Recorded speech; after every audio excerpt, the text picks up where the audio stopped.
Good evening, everyone. This is Nicholas J. Orca with the Fractured Line here with a status check today. Today is August 4th. Thank you for joining me today.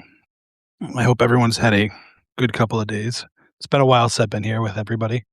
Um, it was a busy week last week, and I had taken a few days off for myself. Just I wanted to take my family and do something with my family.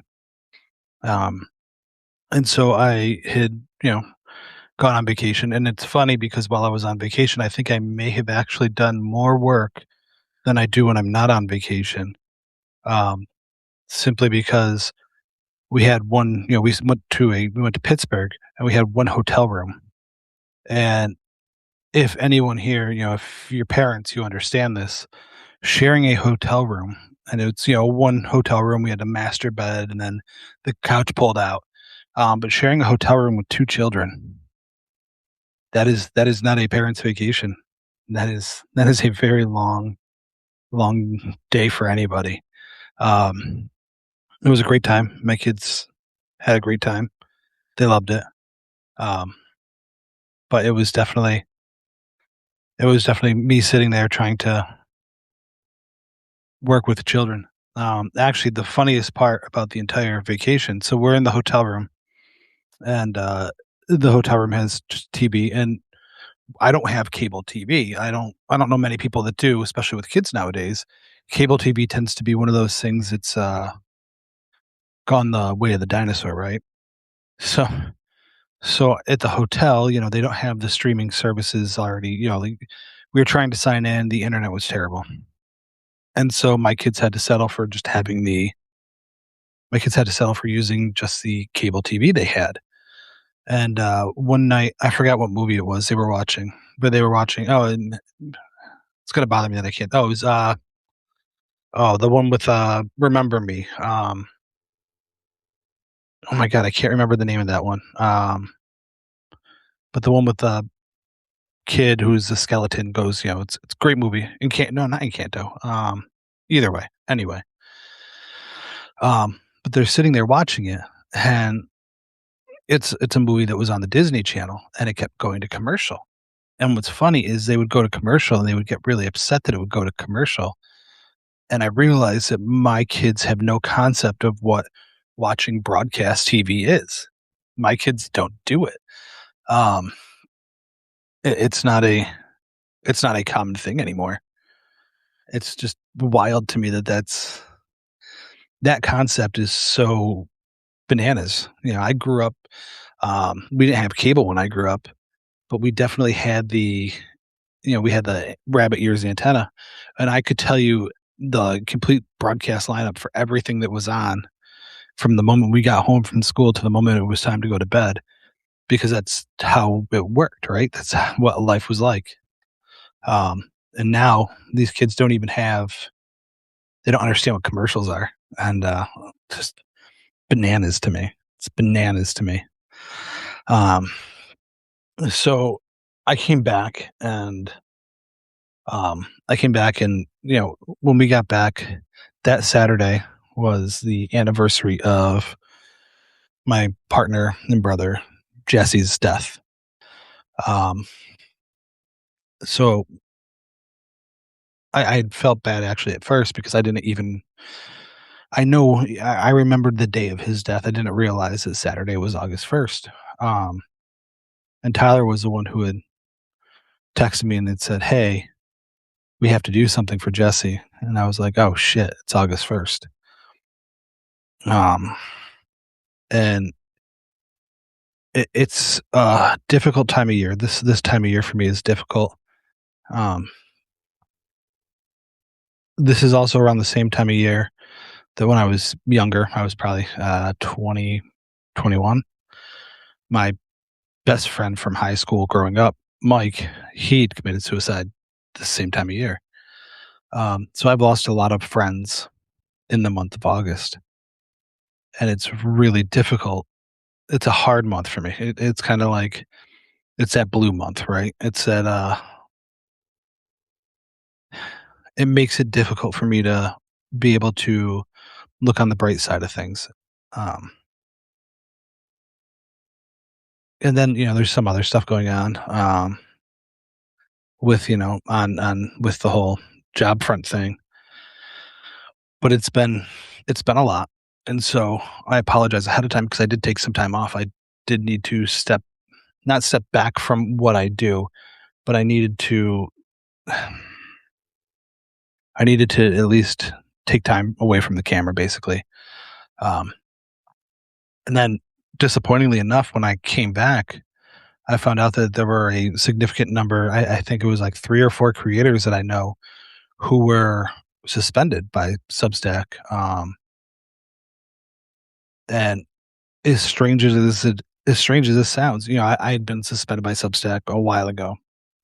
Um, but seeing that there were multiple creators suspended at the same time by Substack for me almost triggered something in me where it made me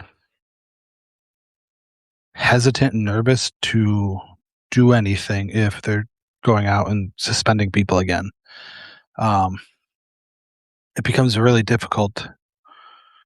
Somebody like me who, like, not in a woe's me manner. I'm just very used to being the person who's out in the firing squad, right? If there's usually think about the Charlie Kirk when Charlie Kirk died. It was rare for anybody to hear somebody getting fired or suspended because they had made a comment on Facebook about Charlie Kirk. Not me. I made that comment.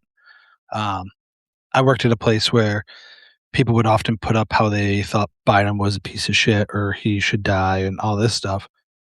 And I made a comment about Charlie Kirk and got suspended. So whenever I start seeing things go a certain way, I become very anxious internally. And sometimes it might become a self fulfilling prophecy because of it. I don't know. Um, but it's been a strange mental health week for me, if that's the best way to put it. Um, Thankfully, my wife has been insanely supportive. Um, she's more supportive than I deserve sometimes because she is my absolute rock for everything. I don't talk about my wife and kids all that much. I mean, I do and I don't, right? Um, but she has been absolutely outstanding. And if it wasn't for her, I would have fallen apart a while ago. She's the reason I keep going. She's my things will work out person, right? Um, and I've needed it. I've really needed that lately. But so without bearing the lead anymore, I've been. I don't know how many of you saw the article I put up today. Um, it was it was cathartic, but at the same time, it was really upsetting because there's clearly been an issue going on with what EMS is, right? There's an issue with the actual function and the structure of EMS. I've pitched forever, even before, you know, not being it where I was. I've pitched forever about how the field is broken. It chews up and destroys people mental health wise. It destroys them spiritually, emotionally, mentally, physically. It it is one of the most toxic environments for a human being to be in, and there's no protection for the people in it. There's no there's no being in it is a it's kind of like being in a death cult because all you do is hope to God you don't get that call that's going to wreck you. And if you do get it, you hope to God nobody sees you cry because there's no other support. It's not like in the fire department or the police departments when if you deal with something traumatic or horrible, there's a team there, there's a professional there that the company will bring you or that the union makes sure you have. Um, the, there's none of that. And so I started really digging. I did what I do when I see a problem or when I get mad. I dig and I dig and I dig. And so I went through, I wanted to actually go through and try to say, instead of just bitching that all this doesn't work, Instead of me going through and saying, "I don't like this," or "I hate this," I figured I'd try to be somewhat productive. Um, I tried I was trying to be productive in a sense that I had finally realized what it was about the field that needed protecting. I wanted to be productive in the sense that I understood finally where the problem is. When I say productive, I don't mean, I wasn't hunting for a way so like, "Oh, it shouldn't be billed this way," or I went deeper than that. I actually tried to find the root of the problem. Um, and the root of the problem is every single agency out there. And sounds terrible, right? But it's the root of the problem is the industry, the actual industry. And the more and more I looked at things going on, the more and more I said, "Oh shit, this is where the problem is. This is what's wrong with it." It's understand this, right? EMS, fire, police. Like I give a lot of shit to police, but nobody goes into the police department saying, "I want to be a bad guy." Nobody joins the fire department saying, "I want to be a shit person." They all join. Every one of them does what they do because they actually want to make a difference. They want to make a change. They want the world to be a better place and they want to do it. EMS is the same way. We don't go in like one of the things they teach you going into EMS, and they teach you this, usually when you join EMS, you do a ride along, it's called. And so you do usually a couple hours in the back of an ambulance with an actual crew. And you shadow the crew basically. You do see what life is like for them. And almost every crew will ask the same question. They might word it differently, but it's always the same question. Why do you want to do this? And it's usually asked that bluntly because we make it clear you're not going to get paid to do this. People aren't going to thank you to do this. You're not going to feel like a hero doing this. So why do you want to do it? And you'll get some people that are, well, I'm trying to get into a fire department, or I want to go to PA school, or I want to, you get those. Every now and then you'll get the person who will be honest and say, because I want to make a difference, because I want to help people, because it's the right thing to do. And that's the right answer. It's the wrong field. Let me explain. So the way there's I've been trying to equate this to nursing the nursing strikes of the 1960s, because before the 1960s, nursing was seen as, candy stripers, and they were paid peanuts. They weren't even seen as real professionals. Women would make more money being secretaries than they would being a nurse. In the 1960s, the nurses got together and said, "Nah, fuck this." And it was the nurses union in Washington state that started it.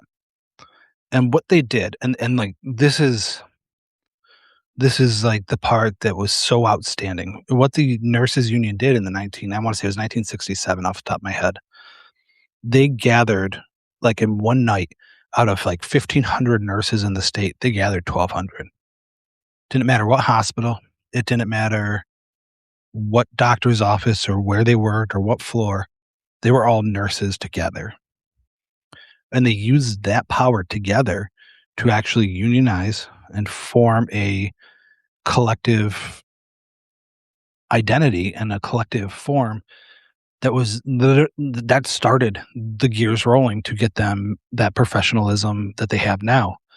Um, they went, I want to say it was at the end of 1968, 1969, the pay went from, making like, they were making like, it was 192 a week to 400 a week. It was a massive boost, massive. Um, and that was because they had a union backing. That's because they had the support of each other. That's because they stood together. That's never been done in EMS.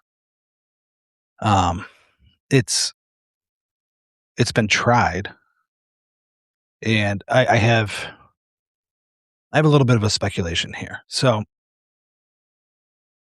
there used to be the SEIU, and it was I couldn't in the world tell you what it stands for, but it used to be the Union for EMS. Um, it was the Union for EMS in like San Diego and like half the country. It was never like a big union, but it was, that. They had started to grow in strength and power, and then the NEMSA came around, and the NEMSA came around to very suspicious and like it didn't connect the dots properly, if that makes sense. So when like the NESMA or NESMA came, like the person who had started it was right in California, and it, without making any accusations, on paper it looks like it was started by Rural Metro and AMR. And it looks like instead of doing a classic, we're going to do a union bust, it looks like they said, fuck it, we'll just beat the union by making our own union and fighting against the union. Absolutely genius if it's what happened because it's so fucking evil.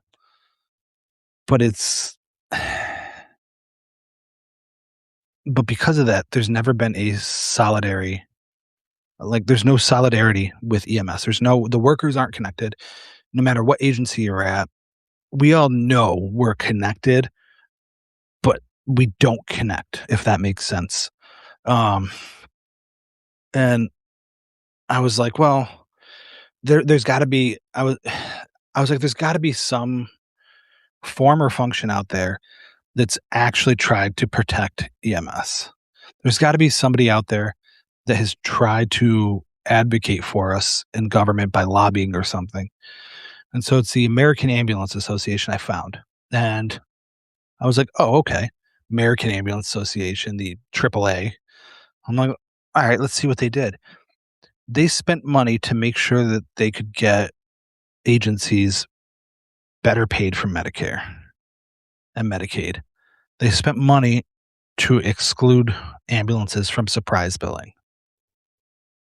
They spent money lobbying so that things would remain status quo. It's the same thing GMR has spent an insane amount of money doing.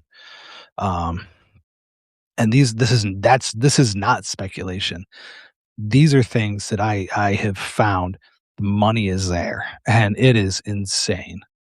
Now, I will say, the AAA, the American Ambulance Association, has spent in 20 years what the American Hospital Association spends in a quarter. It isn't a lot of money, and they don't need to. They've never needed to, right? So because there's no one out there trying to help the helpers, right? There's no one out there trying to help the first responders. They don't need to worry about it. It doesn't become a problem for them because no one out there is trying to rescue the rescuers. But as far as GMR goes, I don't know if I have it on here. I'm trying to look through my notes, and I don't. And GMR has spent so much money on campaigns.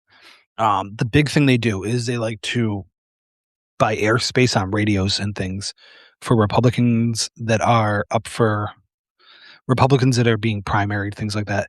They will actually look for radio and TV ad time so they can force them to listen, right? And the idea is if they can do that, then they don't have to pay the lobbyist, right? So the big one that came across recently was the air surprise billing.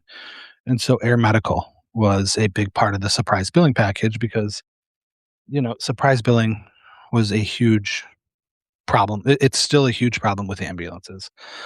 It was an even bigger problem with helicopter flights that people had to take for medical purposes. If a helicopter is called for you, right? If you are in an accident and an ambulance calls a helicopter or a fire department calls a helicopter because there's been an ambulance or an accident and you don't have it, you will not have a choice. They will load you on the helicopter and take you to the hospital, and they're going to take you to whatever hospital is either has a helipad or can treat you. They're not going to ask you what hospital you want to go to. You don't have a choice. So it's a big part of the surprise billing package. So is ambulances, right? And it's all done. Everything that's been done by every association is to protect the agencies or to help the agencies, not the providers. It it is so obvious and apparent to me going through all this how what the game plan's been.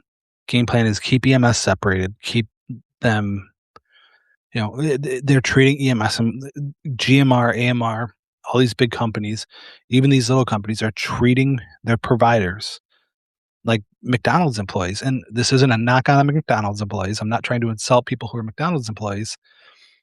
But what I mean by that is they're treating their providers as disposable resources. Um, e Even by state or federal standards, the providers themselves are part of the Part 800. They are considered part of the vehicle. I want that to sink into people. The human beings who are showing up to save your life, the same people who are there to try to stop you or your loved one from dying, are considered part of a vehicle. Do you know what that does to somebody who has trained for years to be a professional, to be told that they are no better than the steering wheel? It is an insane concept, and we allow it. And we allow it because we don't know, because they're spending money to make sure we don't know. I I wish I could tell you that there was a better way for that, but it's money trying to make sure that people like myself, people like Tyler, people who have dedicated their entire lives to save yours are considered part of a vehicle.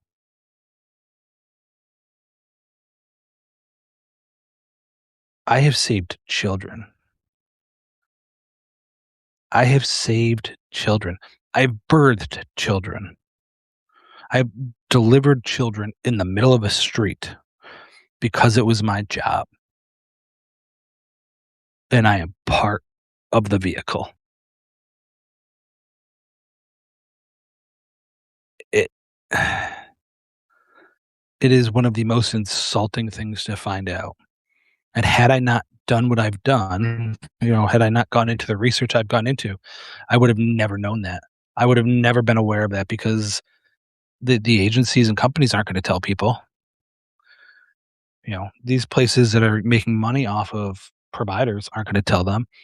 And I say even the places that are not-for-profit agencies, even the places that are doing it as a not-for-profit, there's still money to be made, and so they're still very much about the fact that they are going to get paid and that the people who are going to make money for them are not part of their agency. They are not part of their system.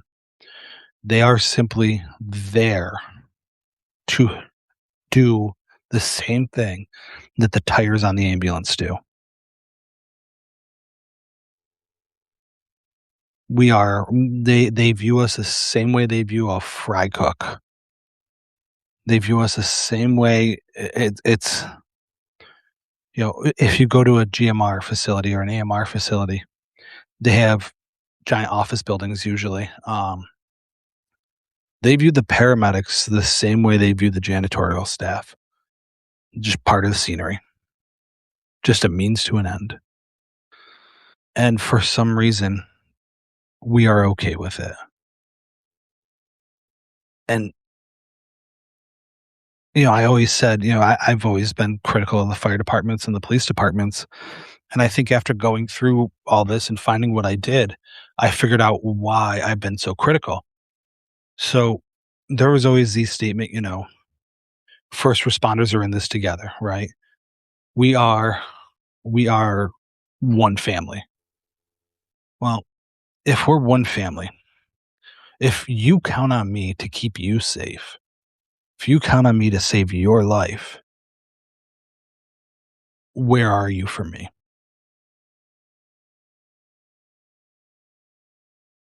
If I'm there, I always say at the end of the day, right?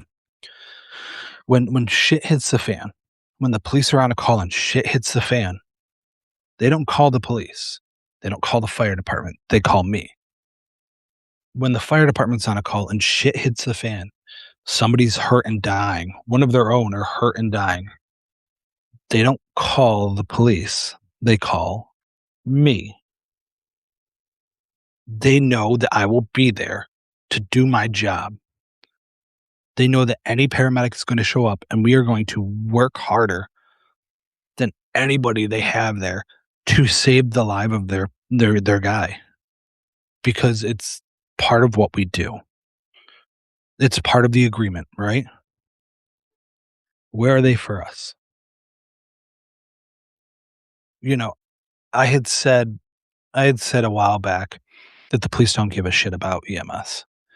And I put that clip on TikTok and the amount of angry comments I got on it was exceptional. Like it was world class stuff. Yet not one of those people who gave me the hate comments, of, "Oh, it's just your area," or "Not the police I know." Not one of the people in those comments can say that the police have ever worked to make sure that the EMS job is better. And I'm not talking about in the in the field. I'm not talking about, making sure that the call runs better for EMS. The police have one of the strongest unions in the country. The policemen's union is one of the strongest unions in the country. If they decided to say, "You know what? We should help our brothers and sisters on the ambulance," you'd see change tomorrow. It goes the same with the fire department. If they really wanted to make a difference, they'd go to their union and say, "We need to help," and you'd see a change tomorrow. They don't want to because they don't give a shit. And that's a sad truth because they, just like the agencies, only see EMS personnel as a part of the vehicle. It is it is a wild concept. It is an absolutely wild concept. Um, I there were there were a few people who reached out to me on with all of this. Um, and I got a lot of people saying, I like what you're trying to do, or I like what you want to do here, but I think it's lofty. I think it's a lofty goal, or, it's very ambitious. Um, it's not. It's not ambitious. Ambitious would be saying that I want to make sure that EMS gets paid equally. Ambitious would be saying that I want to make sure that EMS professionals are treated as professionals. There's nothing ambitious about saying that I want to make sure EMS professionals are seen as human beings and not part of the ambulance. It's not an ambitious thing to do. It's just me understanding what the problem is. Shouldn't be difficult. And yes, I acknowledge that a lot of what I say is coming across as me being bitter with the job. Um, and it's not so much that I'm bitter with the job, I'm bitter with the field. my time away from everything has shown me how much mental health damage has been done to me over the past 15 years. Um,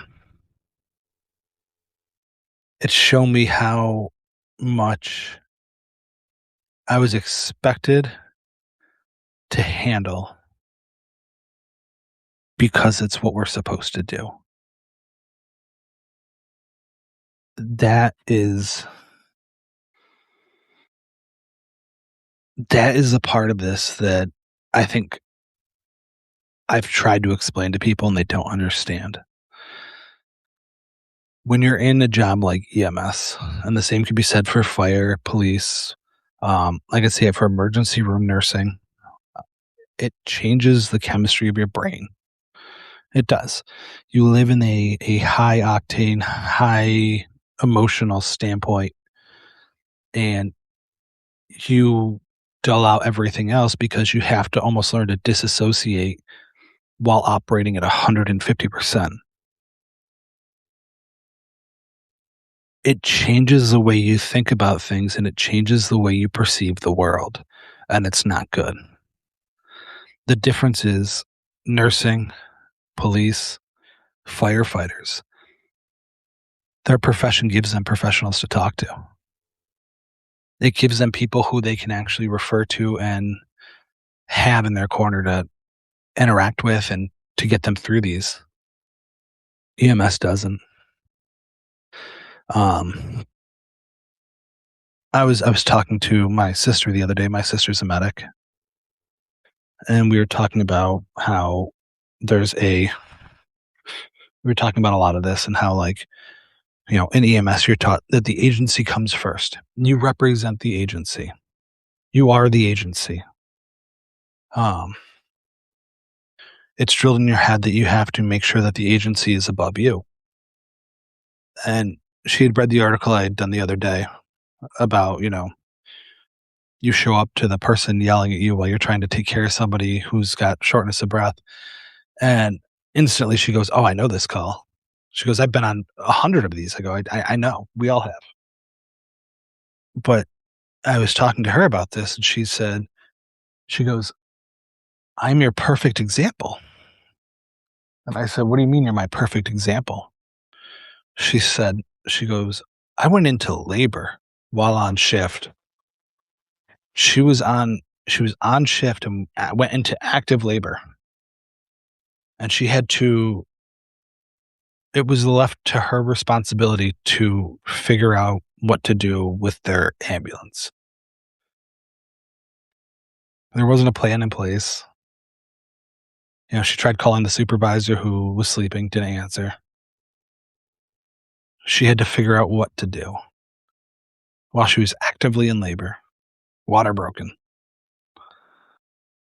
That is what we're dealing with here. That is what I talk about when I say they don't care. They don't want to care. They can't afford to care.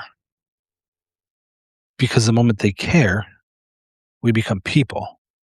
And then they have to actually take care of people. They don't want to take care of people.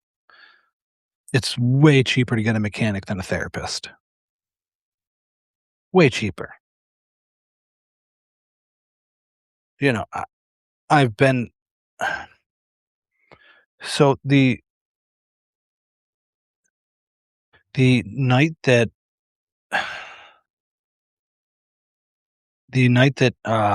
Jesse died, he worked for one of the ambulances in the city. And the night that he died, his baby mom, kind of girlfriend at the time, she she was actually working. That she found out that he had died while she was on a call. And it was while she was on a call that she had found out that he had died. Um, they weren't going to tell her. They wanted to keep it a secret from her to make sure she continued working. They wanted her to finish out her shift before telling her that The father of her child was dead. The father of her child was dead, and one of their crews are the ones that pronounced him. That is the type of people we're talking about here. They wanted her not to know so she'd continue working, and they could tell her at the end of her shift.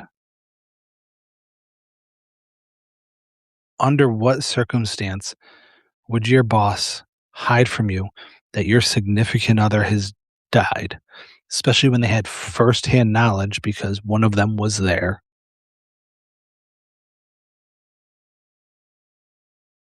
I mean,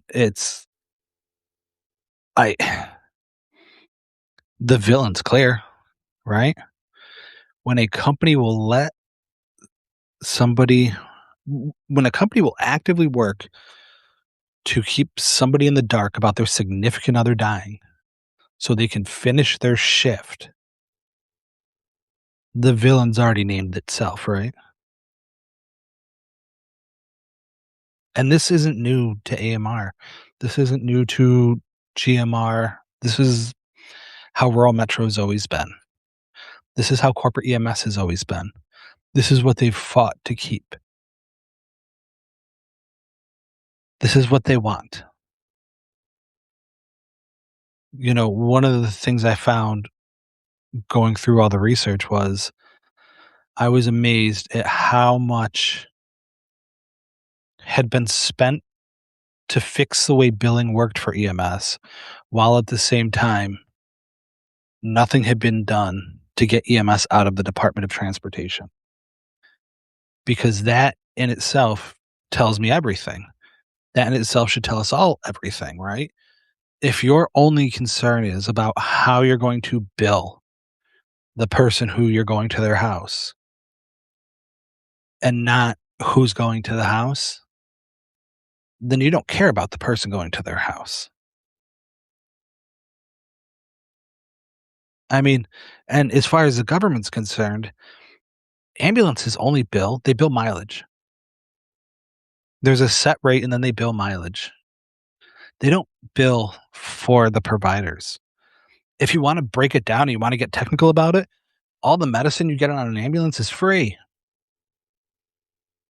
You're paying gas money. The medicine, the EKG, the IV, it's all free. You're just paying the gas money. And Medicare and Medicaid will only pay so much, but they will absolutely make it the provider's problem and fault. It is all about what the provider can give to the company and not the other way around. Um, so like I said, I've done a massive amount. I don't know if you can tell, bags under my eyes from not sleeping much because I've been staying up way too late and waking up way too early because I've been doing a lot of research on this.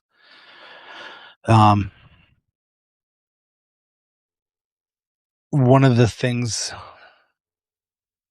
I have personally going on is, when I was asked what I think should happen with everything, I've been going through with my job and everything like that, I said, I don't want to be the I don't want to be the cautionary tale, but if I'm already there, I want to turn this into something that I can make a difference for other people. I want to find a way to turn the shit I dealt with into a better way for my field. If that means burning it all down and then building back up on the ashes, then I sure as fuck am going to do it. And it's not going to be easy.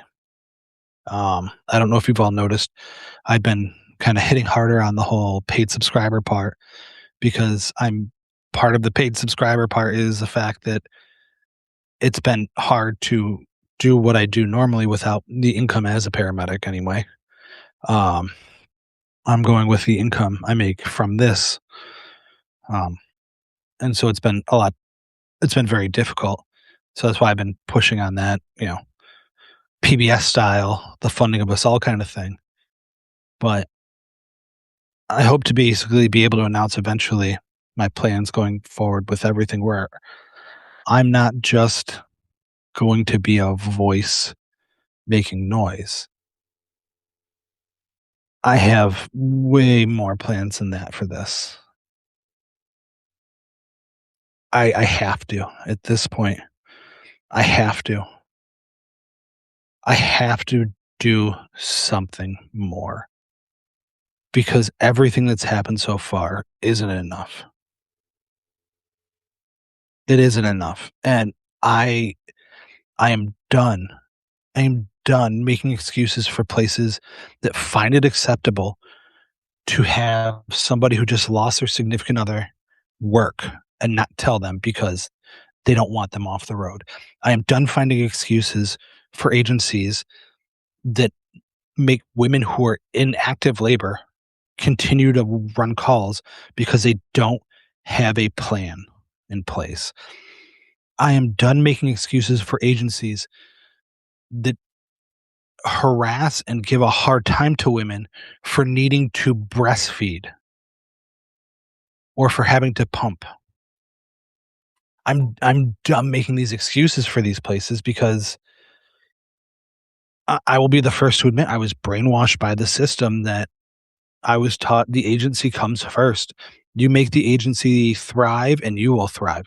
No, no. It is not the job of the providers to make the agency better. It is the job of the agency to make the providers better. And there is no in between on that. There is no second on that. So, with that all being said, I want to thank everybody for joining me tonight. Um, I will be doing this a little more frequently now as well. Um, but as I always say to everybody, I want to thank you all for coming in, spending this Tuesday night with me. And please, while you're out there, stay loud, stay informed, stay dangerous. And until next time, everyone have a great night.